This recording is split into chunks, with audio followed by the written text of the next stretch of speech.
একজন মুসলিম নারীকে তারা ধরে ফেললো, তারা একটা রুমের মধ্যে আবদ্ধ করে ফেললো। ওই বেঈমানগুলো এত খারাপ, আমার ওই বোনটার দুইরা মুসলিম বোনটার গা থেকে জামাগুলো আলাদা করে ফেললো। কয়েকজন মিলাইয়া গ্যাং রেপ, কয়েকজন মিলাইয়া গণভাবে ওই মেয়েটাকে ধর্ষণ করে ফেললো। ওই মেয়েটাকে কয়েকজন মিলাইয়া ধর্ষণ করা হলো। তারা ধর্ষণ করিয়া এখান্ত হয় নাই, ওই সুমাইয়ার মতো নির্মম ঘটনা আরেকটা ঘটায় দিল।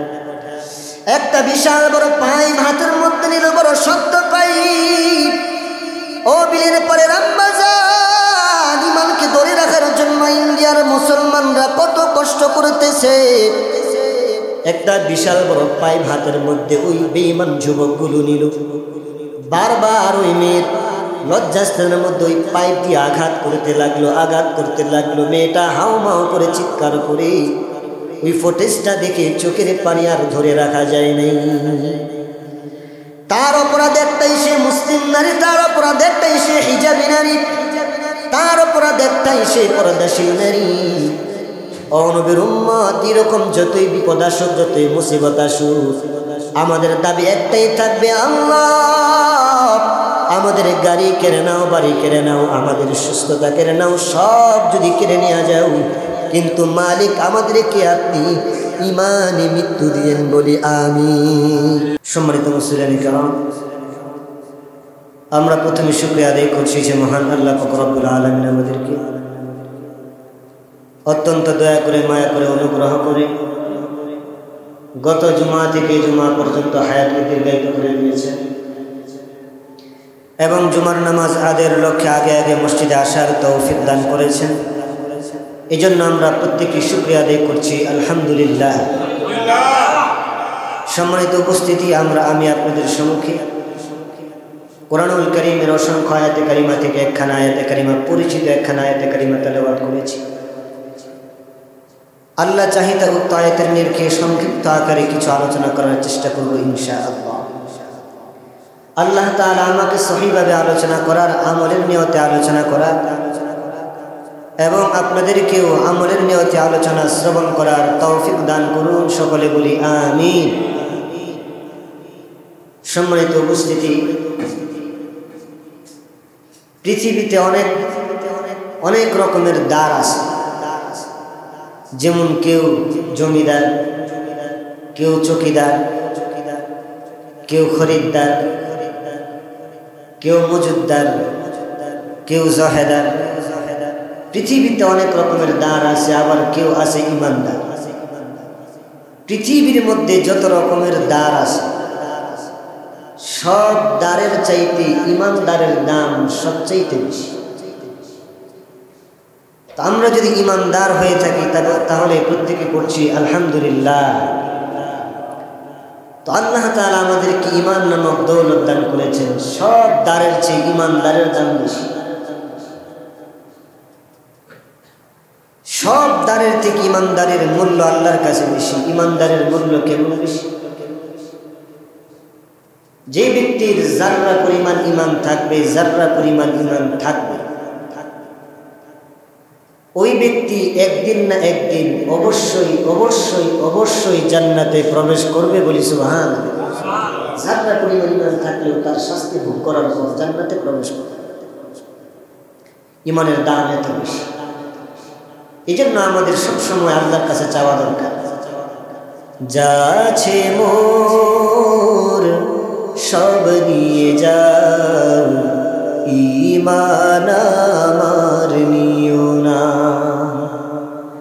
যা আছে মোর সব নিয়ে যাও, ঈমান আমার নিও না। ঈমান ছাড়া ও প্রভু মরণ আমার দিও না।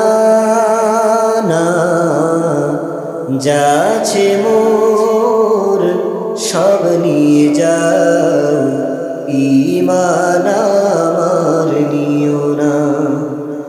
যা আছে মোর সব নিয়ে যাও, ঈমান আমার নিও না।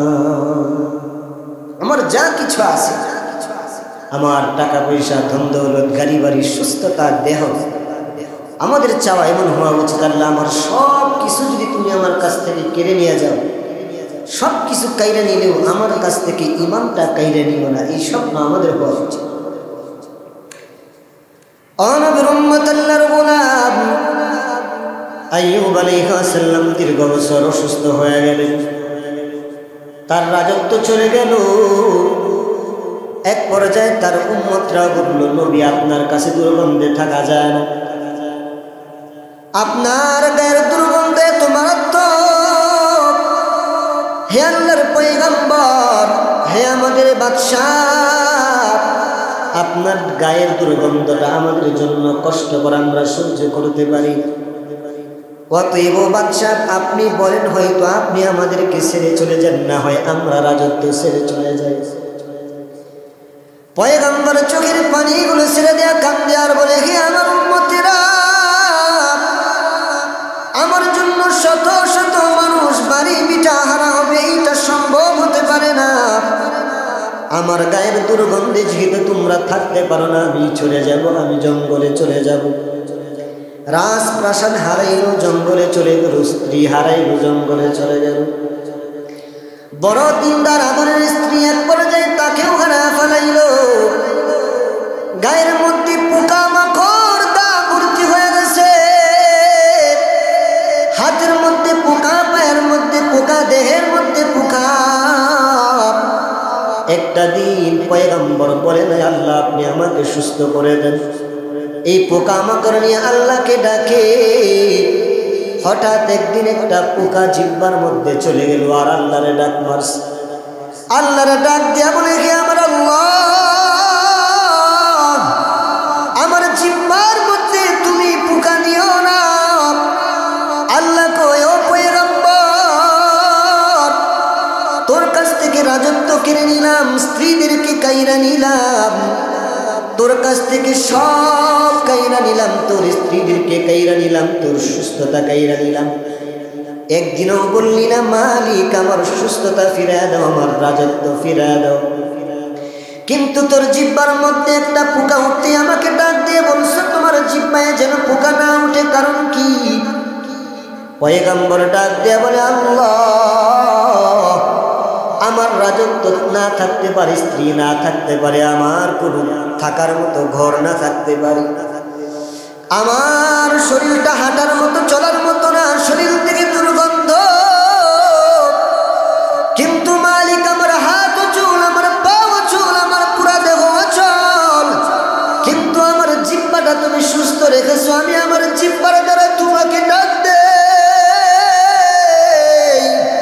ও আমার আল্লাহ, আমার জিহ্বার মধ্যে যদি পোকা উঠে যায়, আমি আর তোমারে ডাকতে পারবো না। এই জন্য আল্লাহ আমার হাত কেড়ে নিয়েছো, পা কেড়ে নিয়েছো, আমার রাজত্ব কেড়ে নিয়েছো, সুস্থতা কেড়ে নিয়েছো, সৌন্দর্য কেড়ে নিয়েছো।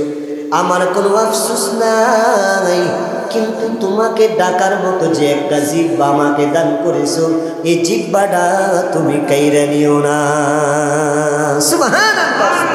এজন্য আমাদেরও চাইতে হবে, আল্লাহ তুমি আমার সব কেড়ে নাও। তুমি যদি কোনো কারণবশত আমার গাড়ি কেড়ে নাও, ও মালিক আমার আফসোস নাই। তুমি যদি কোনো কারণবশত আমার হাত কেড়ে নাও, আমার কোনো আফসোস নেই।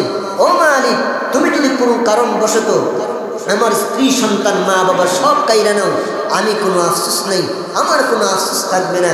কিন্তু মালিক তুমি দয়া করে মায়া করে আমার ঈমান কেড়ে নিও না। এই দোয়া আমাদের করা উচিত, কারণ ঈমান অত্যন্ত দামি। এই ঈমান যারা পরিমাণ ঈমান যার থাকবে, সে অবশ্যই অবশ্যই জান্নাতে প্রবেশ করবে। আল্লাহ তাআলা বলেন, যারা ঈমান আনবে আমি তাদেরকে সময়ে সময়ে পরীক্ষা করব। وَلَنَبْلُوَنَّكُمْ بِشَيْءٍ مِّنَ الْخَوْفِ وَالْجُوعِ। আল্লাহ বলেন, হে আমার বান্দা বান্দিরা, যারা ঈমান আনবে আমি তাদেরকে মাঝে মধ্যে পরীক্ষা করব, তারা ঈমানটা ধইরা রাখি। আমার বান্দার ঈমান যত মজবুত হবে, আমি আল্লাহর পরীক্ষাও তত কঠিন হয়ে যাবে। বান্দার ঈমান যত কঠিন হবে, মজবুত হবে, আল্লাহর পরীক্ষাটাও তত কঠিন হবে। যেমন আল্লাহ পরীক্ষা করেছিলেন পয়গম্বরদেরকে, আল্লাহ পরীক্ষা করেছিলেন সাহাবায়ে কেরামদেরকে, আল্লাহ পরীক্ষা করেছিলেন তাবিঈদেরকে, আল্লাহ বর্তমান মুসলমান রাষ্ট্রগুলোকেও পরীক্ষা করতেছে। ও নবীর উম্মত, আল্লাহর গোলাম, আমার মায়ের নবীর একজন সাহাবী, নারী সাহাবী, নাম হলো তার সুমাইয়া। নারীদের মধ্যে যে সাহাবী সর্বপ্রথম শহীদে মর্যাদা পেয়েছেন, ওই নারী সাহাবী তার স্বামী সন্তান তিনজনকে একসাথে মরুভূমির মধ্যে বেঁধে নিল, গাছের মধ্যে বেঁধে নিল।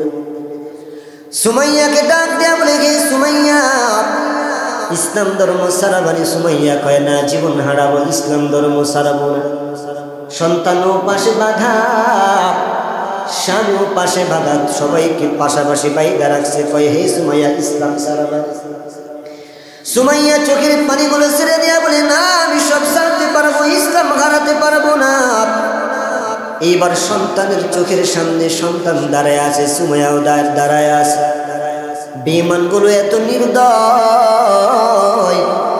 বেঈমানগুলো এত পাষাণ, সন্তানের সামনে মার দেহ থেকে জামাগুলো টাইনা টাইনা খুলে ফেলবে, মাকে উলঙ্গ করে ফেললো। সন্তানের সামনে মা উলঙ্গ। ও বিলের পরের আম্মা জানেরা, মনোযোগ দিয়ে শোনো, কেমন ছিল সুমাইয়ার ঈমান। সুমাইয়াও একজন নারী, মা আপনিও একজন নারী। সুমাইয়ার ঈমানের সাথে আপনার ঈমানটা একটু মিলায় নেন। সুমাইয়ার সন্তানের সামনে সুমাইয়ার দেহ থেকে জামাগুলো টেনে টেনে টেনে টেনে উলঙ্গ করা হলো।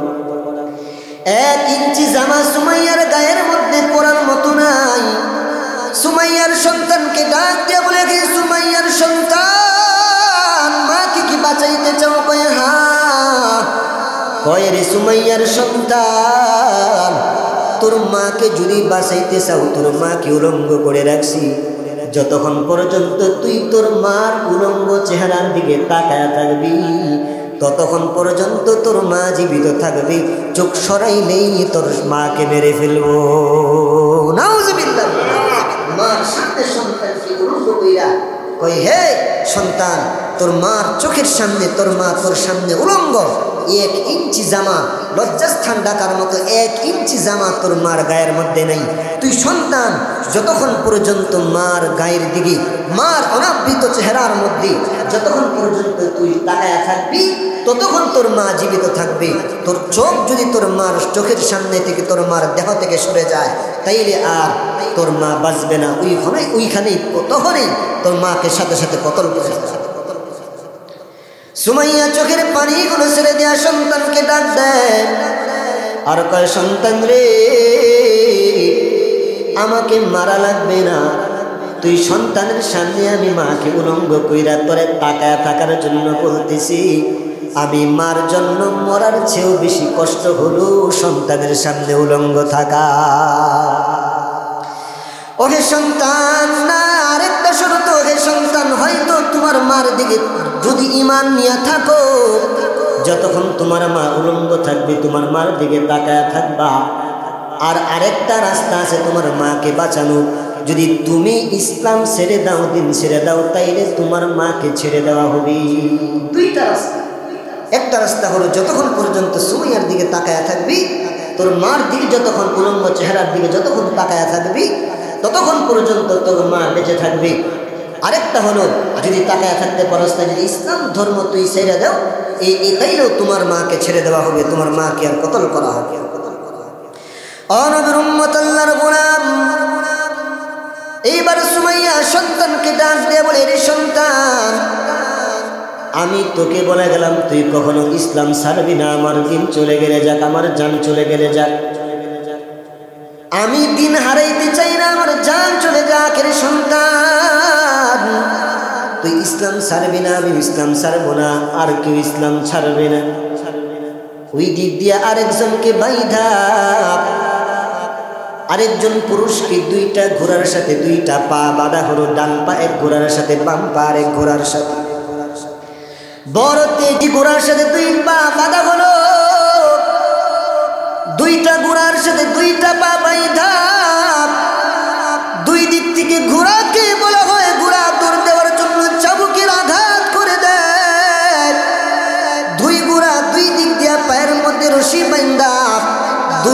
দুই দিক দিয়ে দৌড়ায়, আর আল্লাহর নবীর সাহাবী দেহটা পা থেকে দ্বিখণ্ডিত হয়ে দুই ভাগ হয়ে মরুভূমির মধ্যে পড়ে যায়। নাউজুবিল্লাহ।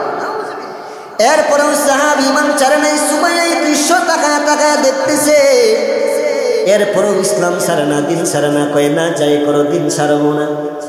সন্তান ডাক দিয়া বলে, মা আমি আমার চোখের সামনে তোমার মরণ দেখতে পারবো না গো মা। সুমাইয়া ডাক দিয়া কইরি, আমার সন্তান আমি মরি আফসোস না, ইমান নিয়ে মরলে কিয়ামতের ময়দানে সাক্ষাৎ হয়ে যাবে। আমার মায়ের নবী বলেছেন, হাসরের ময়দানে সবাই উলঙ্গ হয়ে উঠবি। হাসরের ময়দান মনে করিয়া তুই আমার দিকে তাকাবি না সন্তান, অন্যদিকে তাকায় তাকা, আমার দিকে তাকাইস না। ও সন্তান, তোর কাছে আমার দুইটা দাবি আমি রেখে যাব। এক নাম্বার দাবি, আমার পক্ষ থেকে আমার রাসূলকে সালাম পৌঁছে দিবি, আর আমার হাবিবকে বলবি কি আল্লাহর পয়গম্বর আপনার একজন পাগলি নাম সুমাইয়া আপনার জন্য, আপনার দ্বীনের জন্য জীবন দিছে। আমার হাবিবের কানে খবরটা পৌঁছায় দিবি সন্তান, এটাই তোর কাছে অনুরোধ। এই কথা যখন সুমাইয়া বলল, বেঈমানগুলো এত খারাপ, হাতের মধ্যে বিশাল বড় একটা তীর নিল, বর্ষা নিল হাতের মধ্যে, বিশাল একটা বর্ষা নিয়ে, তরবারি নিয়ে, বিশাল বড় একটা ধনুক নিয়ে সুমাইয়ার লজ্জাস্থানের মধ্যে বারবার আক্রমণ করে। সুমাইয়া হাউমাউ করে চিৎকার করে কাঁদে আর কয়, মালিক এই দৃশ্য সহ্য করা যায় না, মালিক আর সহ্য করা যায় না, ও মালিক আর সহ্য করতে পারতেছি না। সন্তান গলা কাটা মুরগির মতো চিল্লায়, সন্তানটা গলা কাটা মুরগির মতো চিল্লায়। মার সামনে, সন্তানের সামনে মাকে মেরে ফেলবে, কখনো সহ্য করা যায় না। এতদিন পর্যন্ত এই ঘটনা আমরা শুনেছিলাম উলামায়ে কেরামের জবানে, এতদিন পর্যন্ত এমন নিষ্ঠুর ঘটনা উলামায়ে কেরামের জবানে শুনেছি। এখন শুধু উলামায়ে কেরামের জবানে না, ইন্ডিয়ার বেঈমান বদমাশগুলো এমন ঘটনা ঘটায় দিল। এখন এইরকম নির্মম ঘটনা আমাদের চোখের সামনে ঘটে যায়, কথা ঠিক কিনা? ও বিলের পাড়ের যুবকেরা, ভারতের দিকে তাকায় দেখো, গত 2-3 দিন আগের ঘটনা। একজন মুসলিম নারীকে তারা ধরে ফেললো, তারা একটা রুমের মধ্যে আবদ্ধ করে ফেললো। ওই বেঈমানগুলো এত খারাপ, আমার ওই বোনটার দুইরা মুসলিম বোনটার গা থেকে জামাগুলো আলাদা করে ফেললো। কয়েকজন মিলে এক গ্যাং রেপ, কয়েকজন মিলে এক গণবাদ ওই মেয়েটাকে ধর্ষণ করে ফেললো। ওই মেয়েটাকে কয়েকজন মিলে ধর্ষণ করা হলো। তারা ধর্ষণ করিয়া এখান তো হয় নাই, ওই সুমাইয়ার মতো নির্মম ঘটনা আরেকটা ঘটায় দিল। একটা বিশাল বড় পাইপ হাতের মধ্যে নিল, বড় শক্ত পাইপ। ও বিলের পরে রামবাজান, ইমানকে ধরে রাখার জন্য ইন্ডিয়ার মুসলমানরা কত কষ্ট করতেছে। একটা বিশাল বড় পাইপ হাতের মধ্যে ওই বেঈমান যুবকগুলো নিল। বারবার ওই মেয়ের লজ্জাস্থানের মধ্যে ওই পাইপ দিয়ে আঘাত করতে লাগলো। মেয়েটা হাউমাউ করে চিৎকার করে, ওই ফুটেজটা দেখে চোখের পানি আর ধরে রাখা যায় নাই। তার অপরাধ একটাই, সে মুসলিম নারী, তার অপরাধ একটাই, সে হিজাবি নারী, তার অপরাধ একটাই, সে পর্দাশীল নারী। ও নবীর উম্মত, এরকম যতই বিপদ আসুক, যতই মুসিবত আসুক, আমাদের দাবি একটাই থাকবে, আল্লাহ আমাদের গাড়ি কেড়ে নাও, বাড়ি কেড়ে নাও, আমাদের সুস্থতা কেড়ে নাও, সব যদি কেড়ে নিয়ে যাও, কিন্তু মালিক আমাদেরকে আপনি ইমানে মৃত্যু দিয়েন, বলি আমিন। ইমানে মৃত্যু আমাদের চাইতে হবে। যতই মুসিবত আসুক, আমার গাড়ি চলে যাক, আমার বাড়ি চলে যাক, আমি ধন দৌলত হারাইছি, সব হারাইছি, আমার উপর জুলুম চলতেছে, নির্যাতন চলতেছে, সদা সর্বদা আমার দাবি থাকতে হবে, আল্লাহ যতই জুলুম আর নির্যাতন আমার উপর হোক, আমার সব নিয়ে নাও, কিন্তু আমার ইমান। ভাইয়েরা আমার, ইন্ডিয়ার দিকে তাকাইলে দৃশ্যগুলো দেখা যায়। হিজাব করে যদি কেউ রাস্তা দিয়ে বের হয়, তারা বিভিন্নভাবে লাঞ্ছনা দেওয়া হয়, বিভিন্নভাবে তারা ইট মারা হয়। ওই জাহিলিয়াতের দৃশ্যগুলো আগে আমরা ঘটনায় শুনতাম, এখন ইন্ডিয়ার ভিডিও ফুটেজগুলো দেখলে নিজের চোখের সামনে দেখা যায় যে মুসলমান কি পরিমাণ নির্যাতিত। মুসলমান এত নির্যাতিত হওয়ার পরেও আমাদের হুঁশ ফিরে না, এত নির্যাতিত হওয়ার পরেও আমাদের হুঁশ ফিরে না। আমরা নামাজ পড়তে রাজি না, আমরা আরামে ঘুরতেছি, খাইতেছি, নিজের মতো করে ব্যস্ত আছি। ভাইরা আমার, লিখে রাখেন, বলে দিলাম, আমরা যদি এরকম আমল থেকে আল্লাহ এবং আল্লাহ রাসূলের দিন থেকে বিমুখ হয়ে যায়, আল্লাহর সাথে বেঈমানিতে লিপ্ত হই, ইন্ডিয়ার উপর যে নির্যাতন চলতেছে, ফিলিস্তিনের উপর যে নির্যাতন চলতেছে, আমাদের উপর সেই নির্যাতন চলতে আর খুব বেশি দিন বাকি, খুব বেশি দিন বাকি নেই। আমরা যদি দিন থেকে নিজেদেরকে সরাই ফেলি, দুইটা গরু একই ক্ষেতে ধান খায়, মালিক একটা গরুকে বেত্রাঘাত করলো, আরেকটা গরু অটোমেটিক দৌড় দেয়।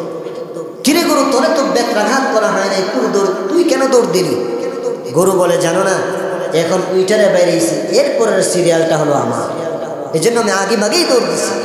ভাইয়ারা আমার, ইন্ডিয়ার মায়ের, ফিলিস্তিনের মায়ের, এইগুলা দেখা ভাইয়ারা আমার চুপ করে থাকেন না, আল্লাহর কাছে প্রার্থনা করেন, আমল বাড়ায় দেন। যদি চুপ করে থাকেন, মনে রাখেন একদিন আপনার আমার সিরিয়ালও এমন হয়ে যাবে। আল্লাহ তাআলা আমাদেরকে খাঁটি দিনওয়ালা, আল্লাহ তাআলা আমাদেরকে সাচ্চা দিলওয়ালা বানায় দিক, সকলে বলি আমিন। ভাইয়ারা আমার, আল্লাহ তাআলা সময়ে সময়ে আমাদেরকে বিভিন্নভাবে, যার ঈমান যত মজবুত হবে তার পরীক্ষাও তত কঠিন হবে। বেলাল রাদিয়াল্লাহু তাআলা আনহুকে কেমন পরীক্ষা আল্লাহ করেছেন। বেলাল রাদিয়াল্লাহু তাআলা আনহুকে তার মালিক উমাইয়া ধরে পিটায়, সারাদিন চাবুকের আঘাত। বেলাল জ্ঞান হারা ফালায়, অটোমেটিক আবার জ্ঞান ফিরে আসে, জ্ঞান ফিরে আসলে আবার চাবুকের আঘাত করে। সুমাইয়াকে তো তারা নগদে মেরে ফেলেছে, বেলালকে নগদে মারে নাই, বেলালকে বাঁচায় রাখছেন। বেলালকে রিমেন্ডের মতো তীরে তীরে তীরে তীরে আক্রমণ করে তীরে তীরে কষ্ট দিয়েছেন। বেলালকে এমনভাবে কষ্ট দেয়, ওই মরুভূমির উত্তপ্ত বালুর মধ্যে বেলালের পায়ের মধ্যে রশি বাইন্দা ঘোড়ার মধ্যে লাগায়া বেলালকে মরুভূমির মধ্যে ছেড়ে দেয়। মরুভূমির মধ্যে উট বা ঘোড়া বেলালকে নিয়ে মরুভূমির মধ্যে টানা ঘেঁচড়া করে বেড়ায়। আর উমাইয়া মক্কার যুবকদেরকে বলে দেয়, তোরা উমর, এই আবু বকর, তোরা এই বেলালকে যেখানে দেখবি ওইখানেই তোরা পাথরের আঘাত করবি, এখানেই তোরা মারধর করবি, আমার কোনো দাবি দাবা নেই। এরপরও বেলাল বলে, আমি আমার জীবন হারাতে পারি, আমি খাবার না পেতে পারি, আমার উপর সকাল বিকাল সদা সর্বদা নির্যাতন চলতে পারি, কিন্তু আমি বেলাল কখনোই ঈমান হারাতে পারি না। সুবহানাল্লাহ। ঈমানদার তো মনে হয় জোয়ারের পানিতে বাঁধ দিলে জোয়ার কমে না, বরং আরো বেড়ে যায়। ঠিক তেমনি ভাবে ঈমানওয়ালা যারা হয়, প্রকৃতপক্ষে ঈমানওয়ালা যারা হয়, তাদের উপর বিপদ যত আসে, মুসিবত যত বেড়ে যায়, তাদের ঈমানও আরো বেড়ে যায়। এক পর্যায়ে দেখে বেলালের যতই মারে, হাতে আঘাত করে, পায়ে আঘাত করে, মাথায় আঘাত করে, ঘোড়ার মধ্যে বেঁধে মরুভূমির মধ্যে ছেড়ে দেয়, কিন্তু কোনো লাভ নাই। বেলালের জবান ঘোড়ার মধ্যে বাধা অবস্থায় বেলালকে টানতেছে, আর বেলালের মুখে আহাদ আহাদ আহাদ আহাদ জিকির চলতেছে। সুবহানাল্লাহ। একদিক দিয়ে ঘোড়ায় তারে মরুভূমির মধ্যে টাইনা বেড়ায়, আরেক দিক দিয়ে তার মুখের মধ্যে আহাদ আহাদ জিকির চলন। মক্কার বাচ্চাগুলো, যুবকগুলো বেলালকে পিটায়।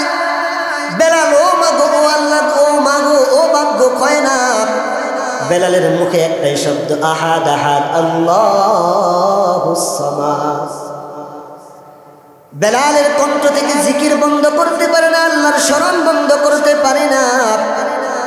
এইবার উমাইয়া তো বড় বেঈমান, কই তুই তো তোর জবান দিয়ে তোর আল্লাহকে ডাকো, কই হ্যাঁ, যতই মারো আমি জবান দ্বারা আল্লাহকে ডেকেই যাব, আল্লাহকে আমি ডাকা বন্ধ করবো না। উমাইয়া এত বড় বেঈমান, এবার বেলালের জিহ্বাটা টেনে টেনে টেনে টেনে বেলালের মুখ থেকে জিহ্বাটাকে বের করে দেয়। বেলালের জিহ্বাটা মুখ থেকে বের করে দেয়। বেলাল হাউমাউ করে কান্দে। বেলালকে সহযোগিতা করার মতো কেউ নাই, বেলালকে দেখার মতো কেউ নাই। এক পর্যায়ে বেলালের উপর নির্যাতন চলতে চলতে এমন অবস্থা হয়ে গেল, বেলালের পিঠের এমন হালত, বেলালের পিঠের মধ্যে শুধু সাদা সাদা সাদা সাদা গর্ত দেখা যাইত, বেলালের পিঠের মধ্যে গোশত খুঁজে পাওয়া যাইত না। এমন এক অবস্থা ছিল। সুন্দর পিঠ, আমাদের পিঠ সমান, কিন্তু বেলালের পিঠ এমন ছিল মনে হইতো যে পিঠের মধ্যে বিশাল বড় বড় গর্ত, পিঠের মধ্যে বিশাল বড় বড় গর্ত হয়ে গেছে। তাকে কয়লা দিয়া কয়লার উপর শোয়া রাখতো, যার কারণে তার পিঠের মধ্যে বিশাল বড় বড় সাদা সাদা গর্ত তৈরি হয়ে যেত। এরপরেও কয়লার উপর শুয়াও, মরুভূমির উপর শুয়াও সদা সর্বদা বেলাল বলতেই থাকতো, আহাদ আল্লাহুস সামাদ লা ইলাহা ইল্লাল্লাহু মুহাম্মাদুর রাসূলুল্লাহ। এত কঠিন পরিস্থিতিতে থেকেও তারা ঈমান হারায় নাই। আর আমরা বিন্দু মাত্র মুসিবতে পড়তে দেরি, আমাদের ঈমান হারাইতে দেরি। বিন্দু মাত্র মুসিবতে পড়ছে, কথার কথা, কয়েকটা টাকা দরকার, মেয়ের বিয়া দিবা, ছেলের বিয়া দিবে, কিছু টাকার দরকার। এখন কি করবে?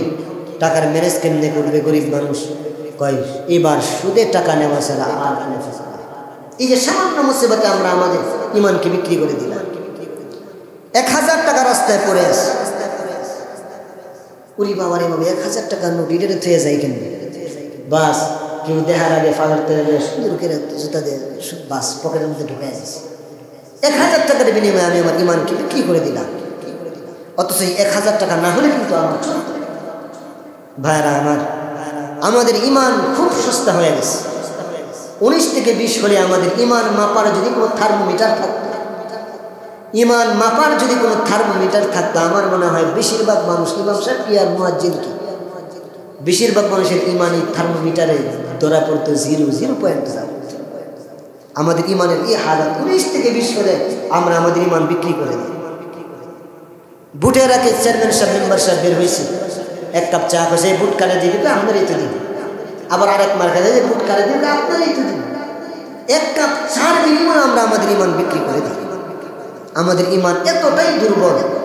আর সাহাবায়ে কেরাম জীবন হারায় ফেলাইছে, ঘর হারায় ফেলাইছে, বাড়ি হারায় ফেলাইছে, কিন্তু ঈমান হারাইতে চায় না।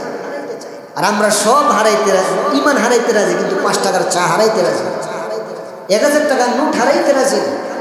ভাইরা আমার, বুঝতে হবে আমার 1000 টাকা দামি না, আমার 1 কাপ চা দামি না।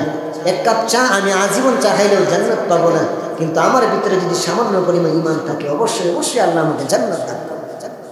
কাজেই আমাদের ঈমানকে সুন্দর করা চাই, আমাদের ঈমানকে পরিপাটি করা চাই, আমাদের ঈমানকে স্বচ্ছ করা চাই।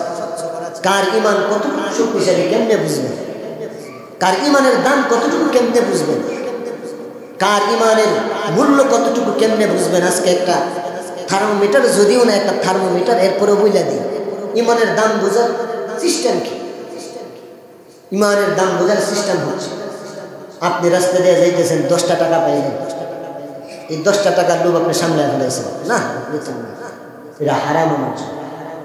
ঠিক আছে, আপনার দাম, ঈমানের দাম 10 টাকার বেশি, আপনি 100 টাকা পাইছেন, এবার কেমনি সামনে লয়ে নেই? বুঝতে হবে আপনার ঈমানের দাম 100 টাকা, আর 100 টাকা দামের ঈমান দেওয়া জান্নাতে ঢোকা যাবে না। কাজেই ভাইয়ারা আমার, আমাদের ঈমান, আবার কোন ঈমানদার তো এমন হয় যে গোটা দুনিয়া আমার সামনে ধইরা দেয়, গোটা দুনিয়া আমার সামনে ধইরা দেয়, আমি গোটা দুনিয়াকে লাথি মেরে সরাইয়া দিয়ে আমি আমার ঈমানের প্রতি অটল থাকি। আমার মায়ার নবী যখন দিনের দাওয়াত দেয়, যখন দিনের কালিমার দাওয়াত দেয়, আবু জাহেল উতবা সাইবা তাকায় দেখে নবী দিনের দাওয়াত বন্ধ করে না। আয়েশা বলে, মুহাম্মদ দিনের দাওয়াত বন্ধ করো না। বলো কি করলে দিনের দাওয়াত বন্ধ করবা? মায়ার নবী বলেন, কিছুতেই দিনের দাওয়াত বন্ধ করবো না, আমার জীবন যতদিন চলবে দিনের দাওয়াত ততদিন চলবে। আবু জাহেল উতবা সাইবা ডাক দেখে, রে মুহাম্মদ দিনের দাওয়াত যদি ছেড়ে দাও, মক্কার মধ্যে, আরবের মধ্যে সবচাইতে সুন্দরী রমণীকে তোমার সাথে বিয়ে দেওয়া হবে। শুধু এখানে শেষ নয়, মক্কার সবচাইতে উঁচু চেয়ার, মক্কার সবচাইতে সম্মানিত চেয়ার, আরবের সবচাইতে সম্মানিত চেয়ার তোমাকে দান করা হবে, তোমাকে আমাদের লিডার বানায় নেওয়া হবে। ও মুহাম্মদ, এখানে শেষ না, তুমি যদি টাকা পয়সা চাও, মক্কার সবচাইতে ধনী তোমাকে বানায় দেওয়া হবে। শর্ত একটাই, ইসলামের দাওয়াত ছেড়ে দাও, দ্বীনের প্রসার বন্ধ করে দাও। মায়ার নবী ডাক দেখো, হে আবু জাহেল, হে উতবা সাইবা, আমি যদি আমার আল্লাহকে বলি, হে মালিক তুর পাহাড়কে আমার জন্য স্বর্ণ বানায়া দাও, আমি যদি আমার আল্লাহকে বলি বড় বড় পাহাড়গুলোকে আমার জন্য স্বর্ণ বানায় আমাকে দেয়া দাও, আমার মালিক এক মুহূর্ত দেরি করবে না। কিন্তু আমার কাছে পাহাড় স্বর্ণের পাহাড়ের কোনো দাম নাই, আমার কাছে দুনিয়ার বড় রাজত্বের দাম নাই, আমার কাছে সুন্দরী রমণীর কোনো দাম নাই, আমার সাথে সবচাইতে দামি হলো আমার ঈমান। সুবহানাল্লাহ। এজন্য ভাইয়ারা আমার, তারা সব হারাইছে, আমাদের পয়গম্বর সব ছাড়তে রাজি, কিন্তু ঈমানের দাওয়াত ছাড়তে রাজি না। আর আমরা ঈমানের দাওয়াত দিতে রাজি, সব ছাড়তে রাজি, কাউরে নামাজের কথা কইতে রাজি না, সব কিছু করতে এই সিগারেট খাতে রাজি, কিন্তু নামাজের কথা কইতে আমরা রাজি না। নামাজের কথা বলে শরম না, কেমন দেখা যায় আরেকজনদের কোন যায় নামাজ পড়ে, একটা শরমের বিষয়। তো সিগারেটের কথা, ভাই সিগারেট খান এইটা খুব ভালো সম্মান যায় না, কিন্তু নামাজের কথা বললে ভাই চলেন নামাজ পড়ে আসি, ভাই কিছু টাকা দান করেন, এই কথা কইতে আমাদের খুব শরম লাগে, সিগারেট হাত দেয় আমাদের শরম লাগে। ভাইরা আমার, সাহাবা একরাম থেকে, তাবিঈদের কাছ থেকে, নবীদের কাছ থেকে আমরা শিখলাম কি? আল্লাহ পাক রব্বুল আলামিন আমাদেরকে খাঁটি ঈমানওয়ালা বানায় দিক। সকলে বলি আমিন।